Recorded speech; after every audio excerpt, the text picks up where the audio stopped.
Bonjour. Est-ce le bon moment pour acheter du Bitcoin? C'est ce que nous allons voir dans l'analyse du jour. Mais avant de commencer, n'oubliez pas de vous abonner, de mettre un petit pouce bleu et de laisser un commentaire. Donc aujourd'hui, eh bien tout simplement, on va continuer ce qu'on a fait, c'était avant-hier. Euh, alors il n'y aura pas énormément de choses à dire du coup parce que tout se passe à peu près comme prévu, je devrais dire.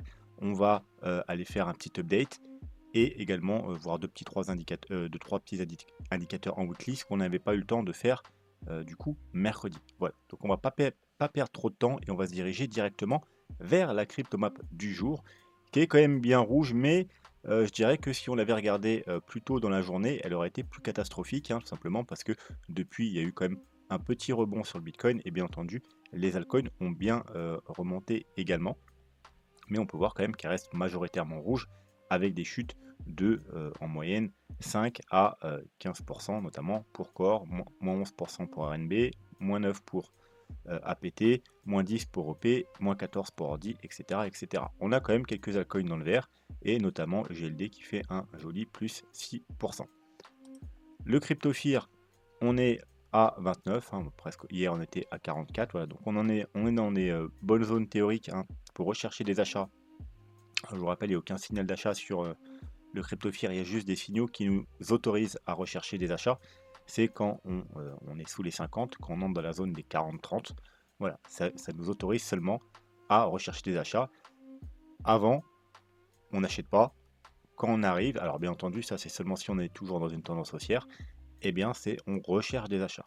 Voilà. Après, il faut aller voir d'autres indicateurs, il faut aller voir le graphique, mais en tout cas, on a l'autorisation du crypto fear. Voilà, parce que je vous rappelle comment ça se passe, on achète la peur et on revend l'euphorie, et pas l'inverse. Voilà. Ensuite, donc, le Bitcoin. Donc, ce graphique-là, pour le moment, il va plus nous servir à grand-chose, malheureusement. Voilà, comme on a vu, on avait cette Rising Wedge, hein, qui est techniquement une structure bearish, qu'on avait cassée par le haut, puis on l'avait réintégrée, on a essayé de ressortir. Voilà, on est venu réintégrer ici, le premier objectif c'était ici, on a cassé, du coup on poursuit la chute, et voilà, et sur ce graphique là en tout cas, il n'y a plus grand chose, on va seulement encore s'intéresser au RSI, mais je pense qu'on ira plutôt voir ça avec le plan Elliott Wave, qu'on va aller voir tout de suite d'ailleurs, ça nous avait... Ah non, on va d'abord aller voir ce graphique. Donc ce graphique, c'est simple, il est constitué de quoi? Alors, l'important dans ce graphique, c'est bien entendu ce canal haussier qui a commencé à se former en septembre 2022. C'était tout début du bull market, voilà. On en était dans un petit canal haussier avec une médiane également. On en est sorti de ce canal au mois de... Alors on va même pour l'instant le mettre en weekly. On en est sorti au mois de février 2024. Et puis, on est revenu faire un pullback, un deuxième pullback, et là, on l'a réintégré. Donc, l'objectif, c'est retour sur la médiane du canal. Ça tombe bien parce qu'on a aussi également une petite figure ici, c'est un petit range, voilà, en bleu ici. Et la cassure du range, hein, comme vous l'avez vu, si ça cassait à la haut, on avait un objectif haussier, si ça cassait à la baisse, on a un objectif baissier. Voilà, donc c'est tout simplement la hauteur du range reportée à la cassure. Donc, la target pour cette cassure, c'est les 50 000 $. Ça tombe bien, vous voyez, c'est pratiquement au niveau justement de cette fameuse médiane qui est à 51 000 $. Voilà. Donc l'objectif de ce graphique, c'est d'aller rechercher, en théorie, les 51 000 $. Voilà. On n'est pas obligé d'y aller, mais en tout cas, c'est les objectifs finaux de ce graphique. Bien entendu, c'est un gros niveau clé, hein, qu'on a vu précédemment, aux alentours des 50 000 $, grâce à d'autres indicateurs. On va le revoir aujourd'hui. C'est un niveau qu'il faudrait éviter de casser. Pourquoi? Bah alors, si on s'en tient seulement à ce graphique, si on casse la médiane du canal, qu'est-ce qui se passe? Eh bien, tout simplement, ce serait, bah, vous voyez, hein, ça fonctionne comme ça, hein. On est en haut, on va ici, on casse là, on va en bas, on vient en haut, on va en haut, on casse là, on va en bas, voilà, en haut, en bas, voilà. Donc, grosso modo, si on cassait la médiane du canal, donc les 50 000 $, on pourrait avoir un retour sur le bas du canal, c'est-à-dire aux alentours des 42-43 000 $. Mais, vous savez que si on casse les 50 000 $, c'est un niveau clé, et ce serait déjà fort inquiétant. Voilà. Donc moi, je l'appelle le support de la dernière chance. C'est un peu pour moi celui qui marquerait la fin de la tendance haussière, donc en gros du bull market. Mais si on s'en tient seulement à ce graphique, eh bien le support de la dernière chance, ce serait bien entendu le bas du canal. puisqu'on a oscillé dans un canal haussier. On va dire qu'on est parti avec les ETF faire une petite euphorie. On a cassé le canal haussier par le haut parce vous voyez, on aurait très bien pu rester dedans tranquillement, hein. Vous voyez, on aurait très bien pu faire ça, et puis sans problème aller rejoindre les 100 000 $ pour la fin du bull market. Et on a fait une extension haussière. Donc, à cause, entre guillemets, des ETF. Donc, on pourrait dire que là, on paye seulement l'euphorie qu'il y a eu là. Voilà. Donc, tant qu'on reste finalement dans ce canal, si on s'en tient seulement à ce graphique, on va dire que tout va bien, hein. On pourrait aller rejoindre le bas du canal et puis ensuite voilà, rejoindre tranquillement le haut. Et alors, attends, on va essayer de voir. Hop, voilà. Par exemple là, en décembre, on pourrait très bien, vous voyez, aller rejoindre les 85 000 $. Et puis si on étend un peu, même, voilà, au courant de mars, avril l'année prochaine, atteindre tranquillement les 100 000 $, tout en restant de ce canal pour finir le bull market aux alentours des 100 000 $, voire un peu plus haut. Donc, si on s'en tient uniquement à ce graphique, effectivement, tant qu'on reste dans ce canal haussier, tout va bien. Maintenant, si on casse le canal haussier par le bas, effectivement, bon bah voilà, c'est cuit. C'est cuit, c'est cuit. Donc, pour moi, le gros support, vraiment, c'est 50 000 $ qu'il voudrait éviter de casser. Mais par rapport à ce graphique, effectivement, le support de la dernière chance serait plutôt aux alentours des 42 000 $, 43 000 $. Ensuite, le plan Elliott Wave. Donc, je vous rappelle, petit rappel, hein, comme à chaque vidéo, ceux qui sont nouveaux sur la chaîne ou qui passent par là par hasard, profitez-en, allez voir, alors c'est en dessous chaque vidéo, mais également dans les playlists, vous avez les vidéos à voir absolument, hein. Donc il y a tout un tas de vidéos à voir qui sont intéressantes, mais le premier c'est tuto des vagues d'Elliott. C'est pour comprendre mes analyses parce que régulièrement on fait de l'elliotisme, ça vous permettra de comprendre que ce soit mes analyses, mais également celles d'autres analystes qui font de l'elliotisme, que ce soit sur YouTube ou autre. Voilà. Et puis vous pouvez aller jeter un œil à toutes les autres vidéos. Voilà. Si vous voulez soutenir la chaîne, vous avez les petits liens d'affiliation ici pour tout ce qui est crypto, hein. C'est que des plateformes que j'utilise moi-même pour investir ou pour trader. Et si vous voulez vous diversifier sur les marchés traditionnels, vous avez Trade Republic, qui est pour moi la meilleure plateforme, surtout pour les débutants, pour commencer à se diversifier sur les marchés traditionnels. Voilà, ceci étant dit, on va retourner sur nos plans Elliott Wave. Donc, le plan Elliott Wave, tout va bien, tout se passe plus ou moins comme on l'attendait. C'est-à-dire qu'on a, alors on va encore dézoomer, voilà. Donc, on a un bull market, c'est une tendance haussière qui doit se faire en 5 vagues impulsives, donc 5 grandes vagues jaunes. On est a priori dans la vague 3 jaune et après on attendra une dernière vague pour finir le bull market. Les objectifs de cette vague 4 jaune, c'est le rectangle jaune ici, ça veut dire on a les 0,382 qui sont situés aux 54 000 $, et plus bas, on a les 0,5 justement aux 49 000 $, donc vous voyez pas très loin des 51 000 $, notre dernier niveau voilà, intéressant. Cette correction se fait en ABC, ABC flat. Une flat, c'est parce que c'est une correction à plat, une correction bullish, une correction où la vague B remonte très haut. Vous voyez, on est pratiquement remonté quasiment au point de départ de la A. Et ensuite, les objectifs de la flat. Alors, on a les objectifs là, le petit rectangle blanc, hein, vous voyez, qui concorde parfaitement avec justement les 0,382. Et on a ensuite le dernier objectif ici, qui est un objectif plutôt rare, donc pas privilégié, qui est un petit peu en dessous, hein, qui est aux alentours des 47 000 $. Voilà, donc en gros, ce serait d'aller rejoindre ce niveau-là, faire une petite mèche, et puis ensuite, il faudrait remonter très vite, parce que voilà, sinon, ce serait plutôt inquiétant. Quoi qu'il en soit, on a enfin atteint notre target principal, hein, c'est la target principale, parce que c'est les 0,382, c'est les corrections les plus communes dans une vague 4, c'est les 0,382, c'est le niveau le plus important d'une vague 4, c'est en termes de probabilité, celle qui revient le plus souvent. Et en plus, elle est parfaitement corrélée avec également une target très importante qui sont les 1,13, 1,23,6 pour la flat. Donc c'est vraiment la target principale. Voilà. Alors attention, vous voyez, on n'a pas touché, on aurait pu aller toucher ici aux 53 000. Hein, voilà. Alors, on est venu dans la zone. Donc voilà, le niveau d'achat, si vous voulez, le niveau à surveiller parfait, c'était les 54 000 $. On est venu faire une petite mèche un peu plus bas. On a bien rebondi pour l'instant, mais voilà. Au niveau du RSI, on a également, alors je vous rappelle, une flat se construit en 3, 3, 5. Donc, nous, ce qu'on voulait, c'est 5 vagues baissières. 1, 2, 3. C'est pour ça qu'on était là, je vous disais, ben, malheureusement, moi, j'attends qu'on aille un peu plus bas parce qu'il me manque ma 4 et ma 5. Et sur le RSI, on veut voir la même chose. 1, 2, 3, 4 et 5. Voilà, on a une autre 4, une autre 5. Et ce qu'on doit voir, c'est une divergence sur la vague 5. Ça veut dire que sur le prix, on a bien fait un plus bas. Mais sur le RSI, excusez-moi, On veut voir un plus haut. Bah, pour l'instant, c'est parfait. C'est le bon scénario qu'on a. Et rappelez-vous, c'est également hors Elliott Wave, ce qu'on attend également. Hop, voilà.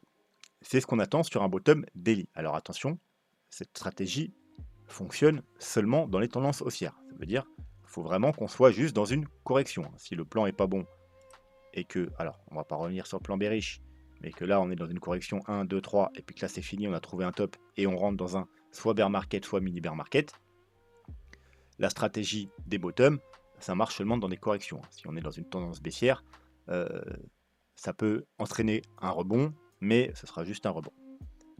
Bref, c'est quoi la stratégie des bottom daily? C'est tout simplement avec le RSI, on a remarqué que, alors ça marche quasiment à 100% des cas, hein. C'est-à-dire qu'il y a deux sortes de bottom daily. Il y a les V-bottom, hein, comme ici, vous voyez. Donc on vient chercher en zone de survente, et puis c'est le bottom. C'est plutôt rare les V-bottom. Voilà, ça arrive en général quand il y a un crash rapide comme ça, voilà. Et puis que ça remonte vite du coup, voilà. Un flash crash. Et c'est plutôt rare, donc c'est pas à privilégier. Et on a les bottoms un peu plus construits. Ça veut dire quelque chose plus comme ça. Alors je parle du RSI. Ça veut dire on vient chercher toujours la zone de survente, mais ce ne sera pas le bottom. C'est-à-dire proche du bottom, mais ce ne sera pas le bottom. C'est-à-dire ensuite on va remonter, on va faire un nouveau plus bas, et on aura une divergence. Voilà. Et ça, on peut le trouver pas mal de fois, hein. Alors, on va déjà montrer l'exemple. Voilà, par exemple ici. Vous voyez, hop, on vient faire, on va même se mettre comme ça. Voilà. Vous voyez qu'on vient faire un point bas ici. Hein, on est en zone de survente. Et puis un rebond. On vient faire un nouveau plus bas, mais on a une divergence. Et puis ensuite, voilà, ça monte. Alors, attention, des fois, ça prend du temps à se construire le bottom. Hein. Vous voyez que voilà, avant de vraiment d'en sortir de cette petite zone, on a encore duré un peu plus de temps. On peut le voir autrement ici. Voilà, on a fait un point bas, zone de survente. Attends, on va zoomer un peu. On a fait un point bas, zone de survente, et puis on a monté, et on est revenu faire, vous voyez, un léger plus bas, en prenant les clôtures, c'est toujours plus important, et on a fait une divergence. Et ensuite, vous voyez, mais par contre, ouais, c'est encore un petit peu traficoté pendant un certain temps avant de remonter. Mais globalement, voilà, c'était les points bas. Et ensuite, on a pu remonter. Alors là, le bear market n'était pas fini, comme je vous ai dit, hein. En bear market, ça marche moins, mais ça peut entraîner quand même des rebonds importants. Vous voyez qu'on a fait un point bas, zone de survente. Bon, là, on a fait pratiquement, vous voyez, double bottom, avec des belles divergences ici. Et puis, bon, on a eu quand même un joli rebond. Voilà. Donc, ça fonctionne également en bear market, mais en bear market, ça nous donne juste des rebonds avant d'aller plus bas. Et puis, on peut remonter, hein, on peut en trouver d'autres, hein. Voilà, on peut en trouver un magnifique ici, lors du bottom de 2018. Voilà, on a fait une grosse excursion en zone de survente, un point bas, et puis on a un rebond, on est allé plus bas, hein, vous voyez, on est allé bien plus bas, mais grosse divergence, et puis bah, c'était le bottom, et puis on est remonté. Voilà. Alors, avant, comme je vous ai dit, hein, on peut travailler encore NG, ou voilà, construire le bottom plus longtemps, ça peut prendre du temps, mais en gros, on est au point bas ou très proche du point bas. Voilà. Donc c'est parfait, on est dans cette configuration-là, hein. On a trouvé une zone de survente, un rebond, une divergence. Alors attention, la divergence, il faut la valider, bien entendu, hein. Pour valider la divergence, il faudra casser ici. Voilà, c'est une divergence potentielle. Voilà, il faut quand même être précis, c'est une divergence potentielle. Mais voilà, si on rebondit et que la divergence est validée, eh bien, on aura potentiellement trouvé le bottom. Mais attention, on peut quand même travailler ce bottom un certain temps. On pourrait aussi très bien nous faire une double divergence, c'est-à-dire aller chercher légèrement plus bas et enfin un petit rebond, et ensuite aller refaire une double divergence. Voilà, mais globalement, si vraiment on est toujours, comme je vous dis, en tendance haussière et que c'est juste une correction, on est probablement proche du bottom. Voilà. En tout cas, le scénario Elliott Wave, on est sur de la perfection pour le scénario Elliott Wave. On a tout ce qu'on attend. Voilà, on a la zone d'achat, on a la validation RSI, on a nos divergences, etc. etc. On a tout ce qu'il faut, voilà, pour surveiller cette zone et rechercher des achats. Alors, on va s'enlever ça pour l'instant. Alors, si on en vient à ce graphique-là maintenant, donc rappelez-vous, on disait on était potentiellement dans une situation comme celle-ci, mais malheureusement, il fallait tenir ici.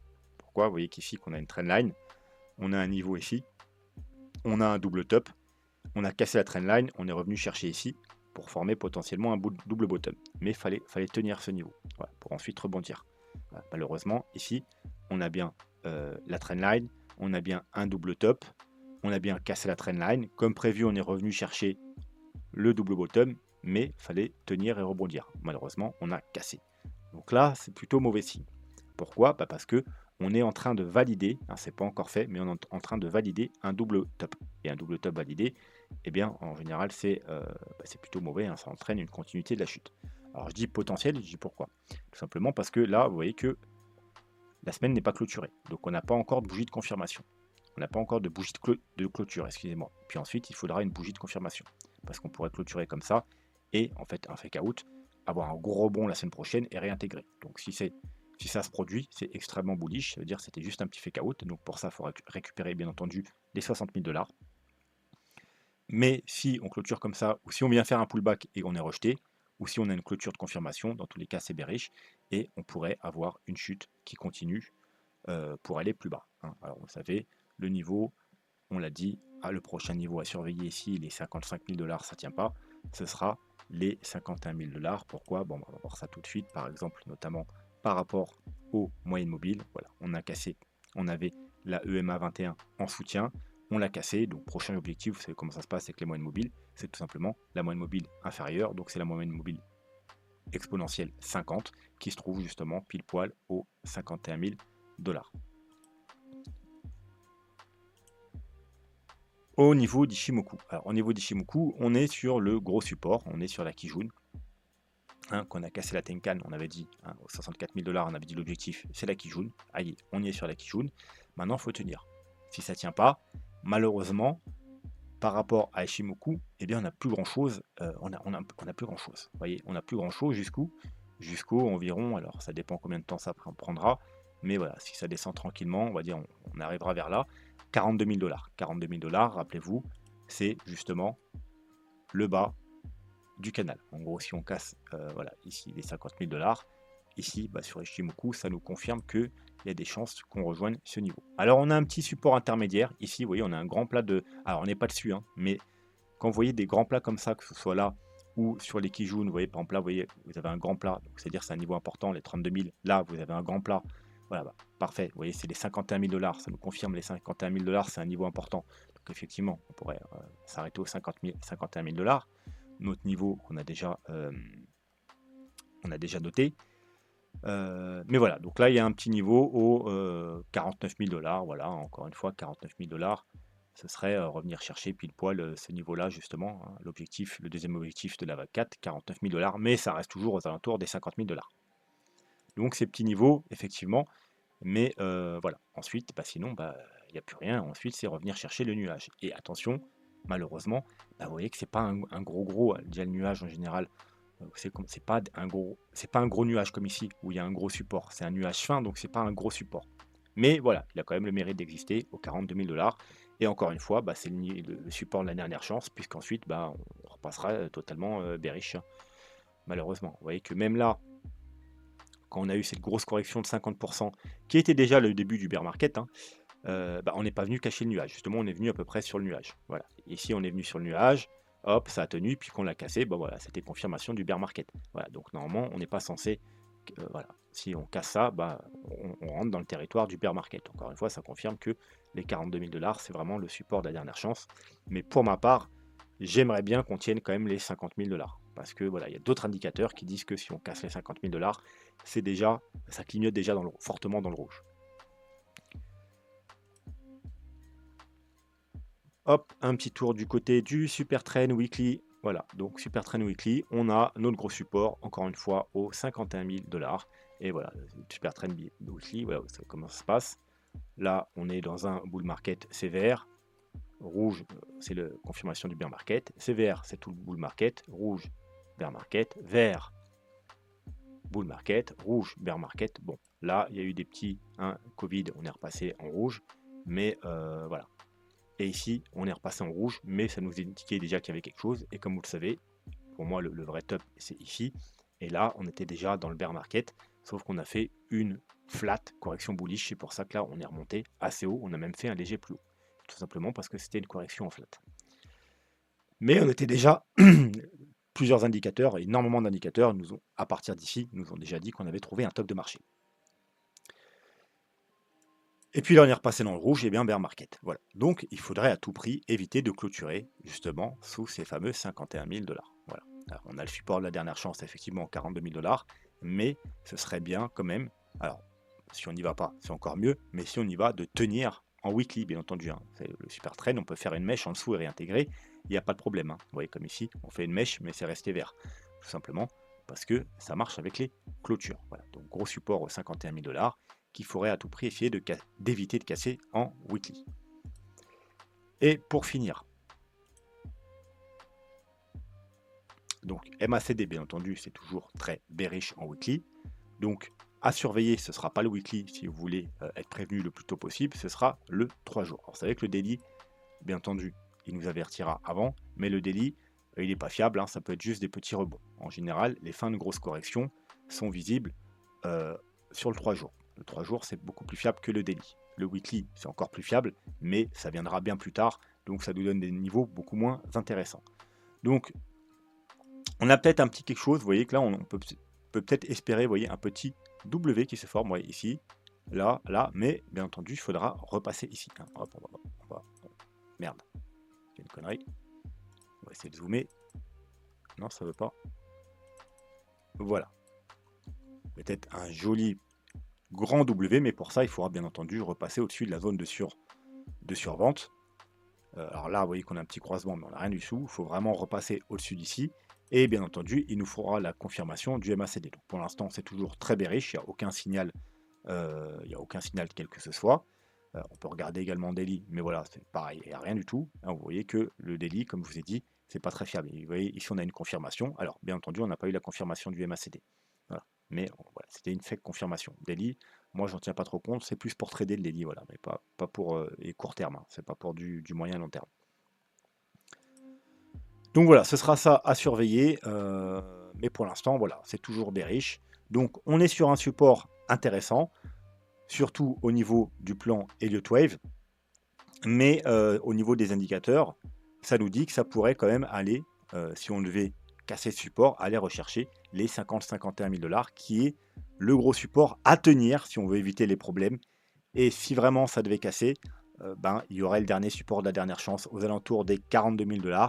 Mais voilà, je ne suis pas fan, je préférais qu'on tienne pour ma part, alors soit qu'on s'arrête ici tout simplement, soit qu'on tienne les 50 000 $, puisque ça deviendrait quand même problématique si on cassait les 50 000 $. Voilà, en gros, il n'y a pas grand-chose qui a changé. Hein. Tout se déroule pour le moment comme prévu. Alors, espérons que ça continue. Malheureusement, pour l'instant, il est encore trop tôt pour dire si on est toujours dans une tendance haussière, si on est toujours en bull market ou si on est dans un bear market. Hein. Alors, on n'a pas encore validé ce gros M-top. On a fait une chute pour l'instant de 27%.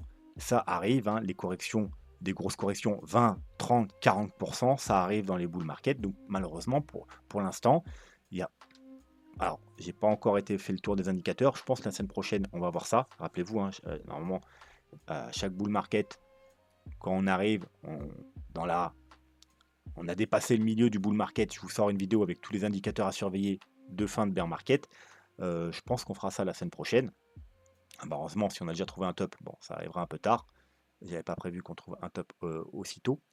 Mais voilà, si on est toujours dans une tendance haussière, je pense que soit on va s'arrêter là, soit on ira chercher les 50 000 $. Sinon, voilà, ce sera problématique et on est peut-être sur un top de marché, comme on l'a vu depuis déjà plusieurs semaines, voire plusieurs mois, hein, que je vous préviens de faire attention, hein, depuis justement les 70 000 $, notamment avec tout le monde, hein, qui vous parlait que du halving, oui, halving. Hein, moi, qu'est-ce que je vous ai dit sur le halving? Halving, on vous ment. Voilà, je vous ai prévenu, hein, depuis bien longtemps, hein, cette vidéo, elle a peut-être un an, de faire attention avec les gens qui veulent vous le vendre du rêve avec le halving. Le halving, comme je vous l'ai dit depuis plusieurs années, il va perdre de plus en plus de force il va être de moins en moins influent. Et je vous avais dit que ce bull run serait plutôt porté par les gros portefeuilles, les ETF, et beaucoup moins par le halving. Le cycle du Bitcoin des 4 ans va peut-être s'arrêter. Alors moi, je m'attendais plus au bull run d'après, mais peut-être même celui-ci. Donc c'est pour ça que on va pas forcément, hein, même si on casse les 42 000 $, entrer dans un bear market comme on a eu à chaque fois, ça veut dire qu'il dure un an de chute, un an de consolidation, voilà, en gros 2 ans avant de repartir à la hausse, puisque si le cycle du Bitcoin devait s'arrêter, eh ben, on pourrait avoir un actif qui ne suit plus le cycle de 4 ans, et puis avoir un bear market, un mini bear market qui dure encore peut-être quelques mois, et puis après repartir à la hausse et casser le cycle, c'est toujours possible. Voilà. Moi, je m'attendais plutôt au cycle d'après, mais c'est possible que ça arrive dès ce cycle-là. Voilà. Donc, pour l'instant, tout se passe bien. Il n'y a encore aucune raison de s'inquiéter vu que ça suit euh, plutôt bien le plan. On arrive sur des zones très intéressantes pour rechercher des achats. Au niveau du court terme, il n'y a encore aucun signal d'achat. Vous voyez, on a dit effectivement, il y a une belle bougie de rebond, mais il n'y a rien d'autre. Alors après, oui, si bien entendu, dans les plus petits time frames, en 4 heures, il n'y a rien du tout non plus. Il y a un V-bottom. Il faut aller chercher vraiment dans les petits time frames. Voilà, hein, le seul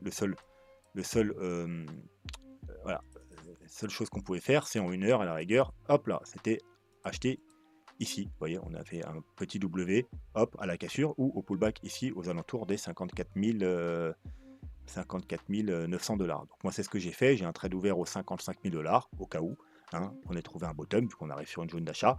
Mais pour ceux qui tradent un peu plus long terme, ou même les investisseurs, il n'y a encore aucun signaux de bottom. Voilà, on a juste une belle bougie, hein, à clôture comme ça, c'est une très belle bougie de bottom en daily.